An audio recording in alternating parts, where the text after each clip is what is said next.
The sun had just risen over the ancient kingdom of Umukor. Golden rays spread across the land, touching the tops of tall palm trees and making the roofs of mud houses shine. It was a beautiful morning, but inside the royal palace there was no joy. The sound of drums echoed through the village square, calling every maiden of Umukor to gather. The king's messengers went from compound to compound, announcing the same news.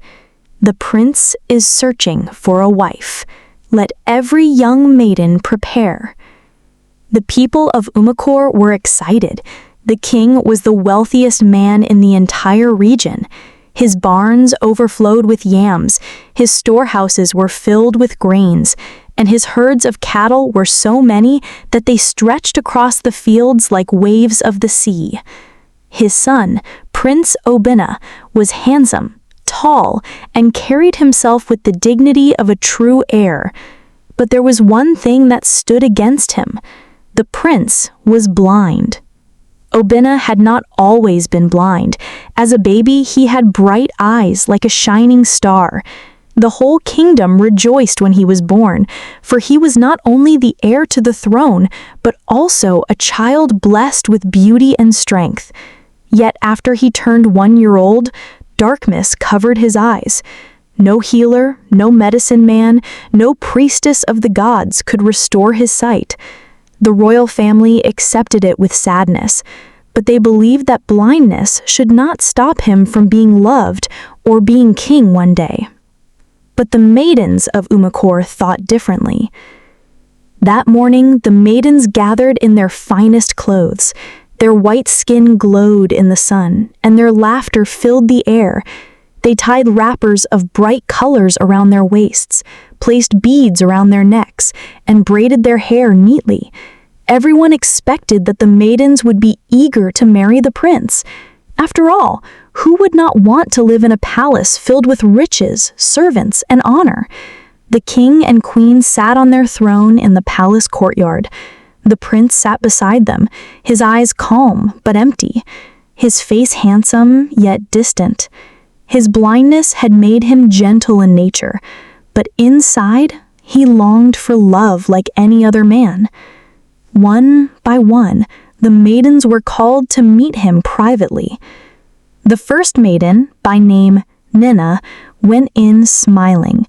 Her parents had told her that this was her chance to become queen one day. She walked gracefully into the prince's chamber where Obinna sat waiting. "Welcome," Obinna said softly, his voice smooth like flowing water. Nina looked at him. His face was beautiful, his lips soft, his jaw strong. But when she looked into his eyes, she froze. They were clear but empty, like glass that had lost its shine. Suddenly, she felt fear, and her heart raced. She thought, "How can I live with a blind man? How can he lead me or protect me?" When she came out of the chamber, her smile was gone. She shook her head at the queen and said, "I cannot marry him." The queen's heart sank, but she kept quiet. The second maiden, Imthi, entered next. She also came out quickly, refusing. Then the third, the fourth, and the fifth. All of them rejected the prince after seeing him. By evening, every maiden in the palace had turned away from him. The people of Umukor began to whisper, "Why are the maidens refusing? Is it only because he is blind? But blindness is not a curse. He is still the heir. He is still rich and handsome. Something is strange." The king was troubled. He called his council of elders and said, "Let us try again. Let us invite the maidens one after another, give them more time with my son, allow them to know his heart. If they speak with him, they will see that he is gentle, kind, and wise." So another round of meetings was arranged. This time, the prince was allowed to talk and laugh with the maidens. Obinna spoke of the stars he cannot see, of the dreams he has for his kingdom, of the joy he hoped to share with his wife. His words were tender, filled with love, but still, the maidens refused. One of them even said boldly, "My prince, you are handsome and you are kind, but I cannot marry a man who cannot see my face. I cannot marry a blind king." The words pierced the prince's heart like a spear. He turned away, silent, but his mother, the queen, wept bitterly that night. Soon the rejection spread beyond the palace walls. Mothers whispered to their daughters never to agree. Fathers shook their heads when the messengers came. Young girls who once dreamed of wearing the crown now avoided the palace as if it carried bad luck. The whole kingdom of Umukor grew restless. Some said the gods were punishing the royal house. Others said the prince had a hidden curse, and still no woman agreed to be his bride. The king could no longer endure the shame. He declared, "We will make it public. We will conduct a contest in the village square. Whoever wins shall marry my son, and she shall be rewarded greatly." The announcement brought back excitement. The contest was set for the following moon. Maidens gathered from every corner of Umukor. The challenge was simple but symbolic. They would cook, dance, and display their skills before the royal family. The winner would become the bride of the prince. On the day of the contest, the square was filled with music, laughter, and bright colors. The maidens danced with grace, cooked delicious meals, and showed their talents. In the end, a young maiden named Adanma won. She was beautiful, fair-skinned, with hair as dark as the night. When her name was called, she danced with joy, shouting, "I will be the wife of the prince." The whole village clapped and cheered. At last, the prince had a bride. That night, Adanma was taken into the palace to spend her first day with Prince Obinna. The queen was relieved. She believed the kingdom's shame had ended. But the next morning, Adanma went to the king and queen with tears in her eyes. She bowed and said, "Forgive me, my king, my queen, but I cannot marry the prince." The words dropped like thunder. The royal house fell into silence. The queen's hands shook. The king's face turned red with anger. "What is happening?" the king roared. "Why will no maiden marry my son?" The rejection of Adanma was the final wound. The entire palace sank into sorrow. The prince, though silent, carried pain in his heart. He whispered to himself in the dark, "Am I so unwanted? Am I so cursed that no woman will stay with me?" The palace of Umukor grew darker with each passing day, not because the sun refused to shine, but because shame had settled upon its walls. The unwanted blind prince had become the talk of every market, every stream, and every gathering. Mothers warned their daughters, fathers kept their households away, and maidens whispered in secret corners. The contest that had once brought hope ended in bitter disappointment. Adanma, the maiden who had danced with joy after winning, had turned her back on the prince after only one night. That rejection cut deeper than all the others. It was proof that no matter what the palace tried, the maidens would not stay. The king's anger grew. He ordered his messengers to travel beyond Umukor in search of a bride. They carried gifts of gold, baskets of cloth, and jars of palm oil to distant lands, but everywhere they went, the answer was the same. No, we cannot give our daughter to a blind prince. Some villages even mocked the messengers, asking, "Is there no woman in Umukor who will marry him? If his own people refuse him, why should we accept him?" The messengers returned with empty hands. The palace grew silent again. Prince Obinna suffered quietly. His face was calm, but his heart was torn. He longed for companionship, for someone who would laugh with him, who would not turn away from his eyes. He spoke less and less, preferring to walk alone in the palace gardens, listening to the sound of birds. The queen was restless. She knew there was more to this than mere blindness. A mother feels the pain of her child, and deep inside her spirit, she felt a shadow around her son. She remembered the day Obinna lost his sight as a baby. One morning, his eyes were bright, but by nightfall, darkness covered them completely. No healer, no priestess, no medicine could explain it. "This is not ordinary," the queen whispered one evening as she paced her chamber. "My son is rejected as though a hand is pushing women away. My son's blindness is not ordinary. Something hidden is working against us." That night, the king and queen sat together, their crowns heavy on their heads, their hearts weary. "My husband," the queen said softly, "we must consult the seer. We cannot go on like this. There must be an answer from the gods." The king agreed. He sent messengers to fetch the great seer of Umukor, a man known for speaking the truth of the gods. When the seer arrived, the palace prepared with silence. The drums stopped, the people gathered, and the air grew tense. The seer, tall and old, with a long white beard and a staff carved with strange markings, entered the courtyard. He lifted his eyes to the skies and called upon the gods. He spoke in chants that shook the ground, then sat quietly as though listening to voices only he could hear. The king bowed before him. "Great one, my son is blind. No maiden will marry him. My kingdom is restless. Tell me, why is this happening?" The seer's eyes grew dark. He shook his head slowly. "The problem is here," he said. His voice was deep and steady.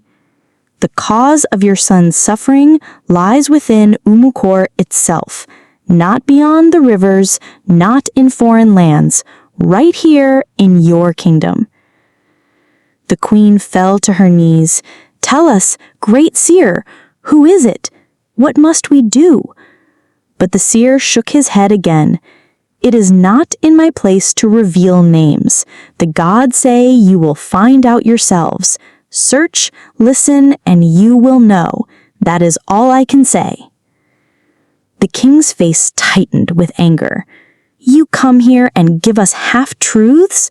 My people mock me. My son suffers. My kingdom trembles. Yet you hide the truth?" The seer struck his staff on the ground. "The gods have spoken. I will not go beyond their word. Seek, and you shall find." With that, he rose and left, his white beard blowing in the wind. The palace was thrown into confusion. The king raged, but the queen was thoughtful. She lay awake many nights, her mind heavy. She tried different ways to uncover the truth, but each attempt ended in nothing. The rejection of her son continued. The whispers in the market grew louder. Some even said the throne was cursed. One night, unable to bear the weight any longer, the queen awoke in the middle of the night. She removed her clothes and stood bare in her chamber. Her face turned upward, her hands stretched to the heavens. Her voice trembled as she cried to the gods, "I am the queen of this land. I came here out of love. I have kept the laws. I have served this kingdom. Why punish me through my only son? What has he done to deserve this darkness and shame? If there is a hidden hand, reveal it. If there is an enemy, expose them.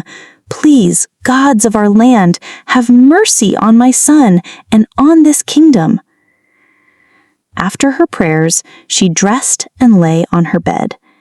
That night, she had a dream. In the dream, a voice whispered, "Go to the house of the king's younger brother. Go without guards, without maids, and without notice. There you will hear the truth." The queen awoke with her heart pounding. The dream was clear. Something was waiting to be discovered in her brother-in-law's house. She rose, and for the first time, hope stirred within her. The shadow behind her son's suffering was about to be uncovered. The afternoon sun was high over Umukor when the queen prepared to carry out the instruction from her dream. She did not wear her royal robes that day. Instead, she dressed simply, in a plain white wrapper and blouse. She tied a scarf around her head, and for the first time since she became queen, she walked out of the palace without guards, without maids, without her usual royal fanfare. Her footsteps were steady, but her heart beat quickly. If the dream was true, then the answer to her son's suffering lay in the house of her husband's younger brother, Prince Chima. Chima was the king's twin, but he was the second born, which meant that the crown belonged to his elder brother. Yet the queen had often noticed how his wife, Isioma, carried herself with pride and envy, as if she believed her husband deserved more. When the queen arrived at the compound, the gateman nearly fell on his knees. "My queen!" he exclaimed. "Why come like this, with no guards, no notice?" The queen pressed her finger to her lips and whispered, "Be silent. No one must know I am here." She walked past him and made her way to the house. As she neared the doorway, voices floated into her ears. Isioma was in the sitting room with her closest friend. Their laughter rang out like sharp bells, but the words froze the queen's blood.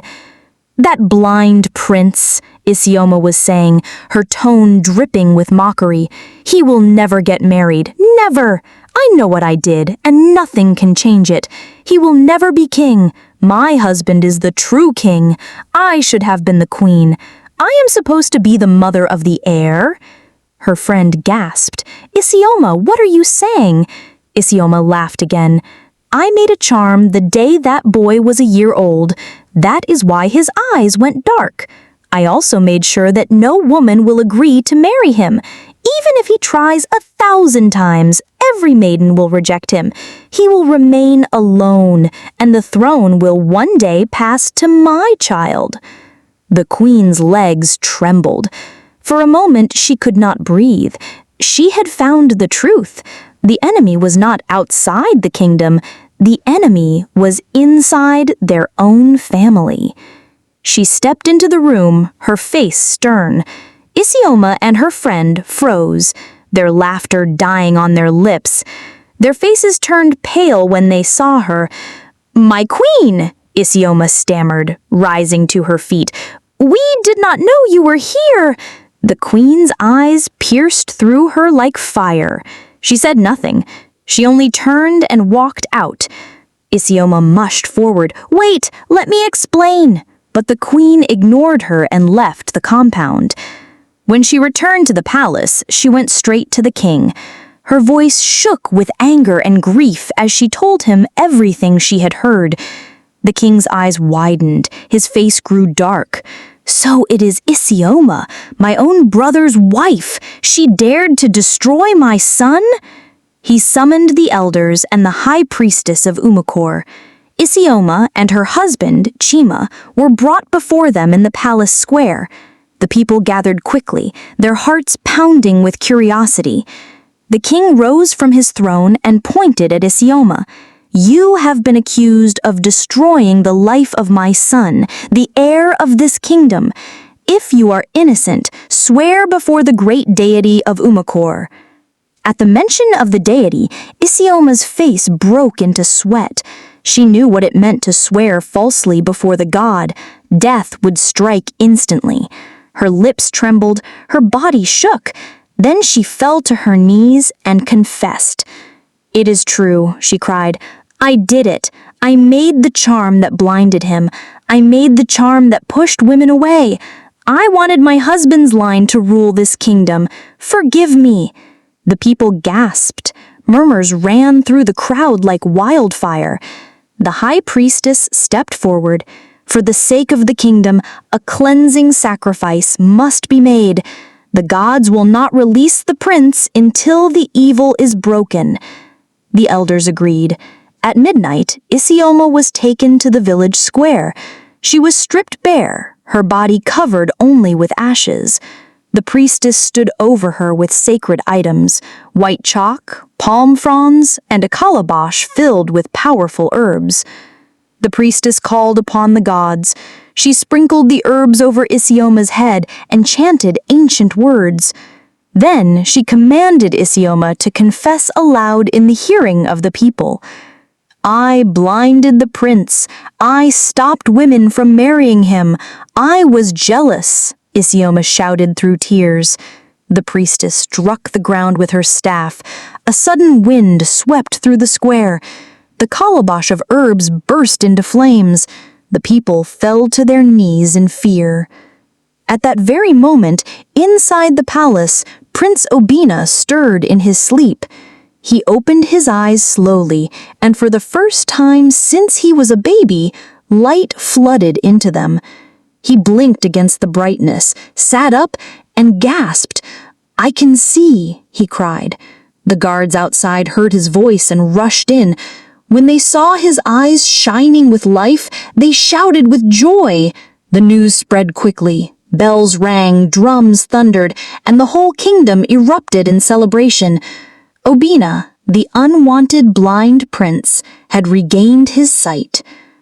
The next morning, Isioma was brought again before the king and queen. She bowed her head, ashamed. The king raised his hand, and the courtyard fell silent.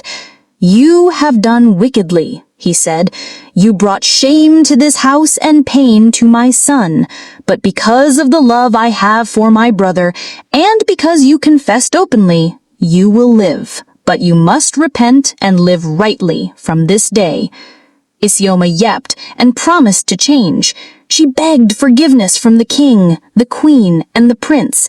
The queen, though still wounded, nodded slowly. The people saw that Isioma became quiet afterward, careful in her words and actions. She appeared humbled, and many believed she had truly changed. With the curse broken, peace returned to the palace. A few months later, Prince Obinna married a beautiful maiden named Adanma, whose kindness and gentle heart touched everyone she met. The wedding was grand, filled with laughter and music. The people rejoiced, for at last the prince had not only his sight, but also a wife by his side. But deep in the shadows of her heart, Isioma had not truly let go of envy. Though she smiled in public, another storm was quietly forming in her soul. The marriage of Prince Obinna and Adanma was the brightest celebration Umukor had seen in many years. The whole village square overflowed with people. Drums beat like thunder, flutes sang like birds, maidens danced, and warriors clapped their shields in joy. The king and queen sat proudly on their thrones, watching their son and his bride smile with happiness. The people rejoiced, saying, "The curse is broken. Our prince has his sight. He has his wife. The kingdom is safe." Even Isioma was there, dressed in fine clothes, smiling and clapping like the rest. To everyone's eyes, she was a changed woman. She moved carefully, spoke politely, and showed humility. The queen even began to believe that the past was behind them. But inside Isioma's heart, envy still burned like hidden fire. As she watched Adanma glow in her wedding attire, surrounded by laughter and love, her chest tightened with jealousy. She thought, "It should have been my husband. It should have been my son. Why must everything belong to my husband's brother?" That night, while the palace celebrated, Isioma sat alone in her chamber. Her smile was gone. Her face was dark. On the floor before her, she spread a white cloth.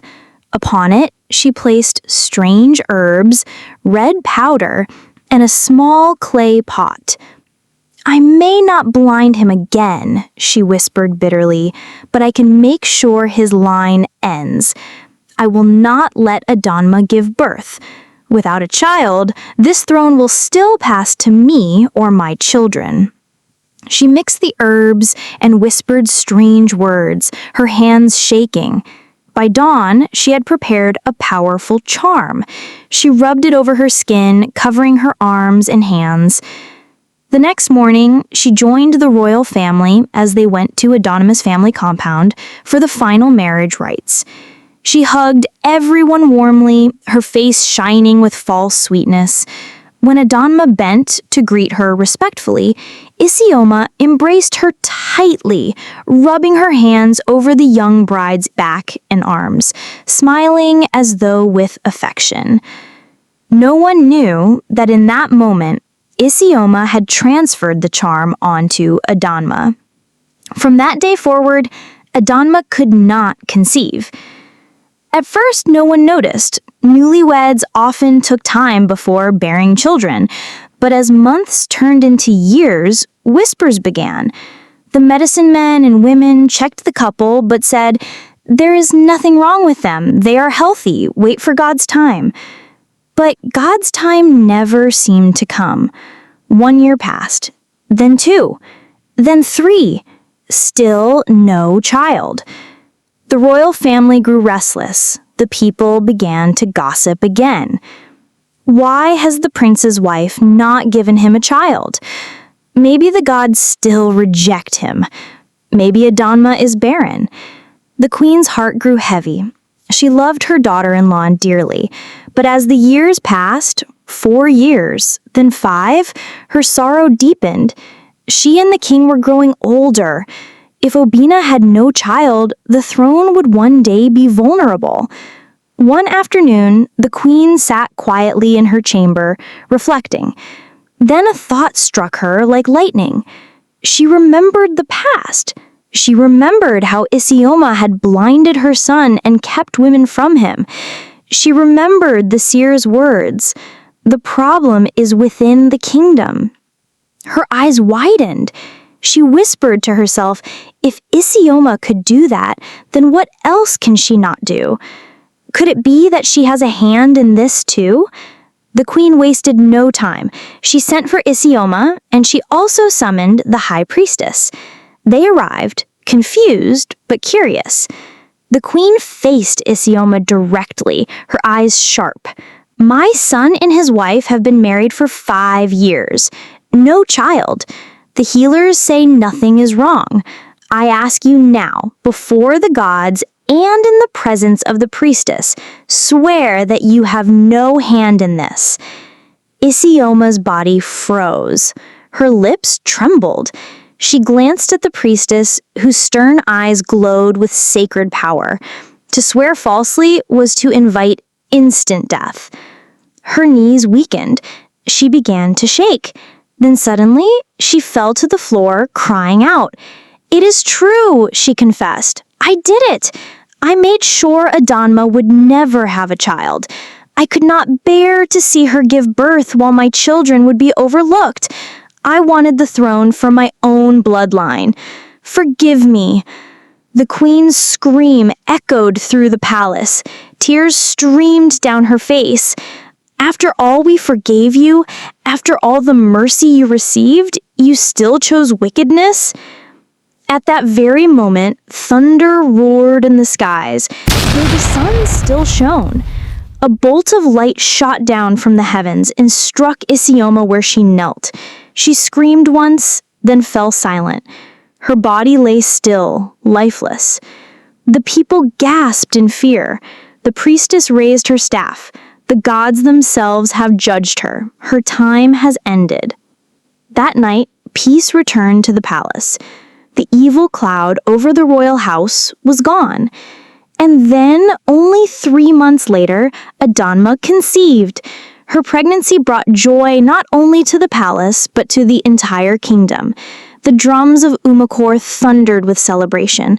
The people danced in the streets. When the time came, Adanma gave birth to twins, a boy and a girl. The boy was strong and handsome like his father, and the girl was fair and gentle like her mother.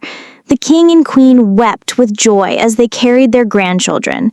The throne was secure. The future was bright. The people of Umukor said, "At last, the gods have restored honor to our land. The curse is broken forever." The unwanted blind prince was no longer unwanted. He was a king in the making, with sight restored, a faithful wife by his side, and children to carry on his name. The kingdom rejoiced, for peace and happiness filled the land again. And thus, the story of envy, deceit, and redemption in Umukor came to an end not with sorrow, but with triumph and hope for generations to come.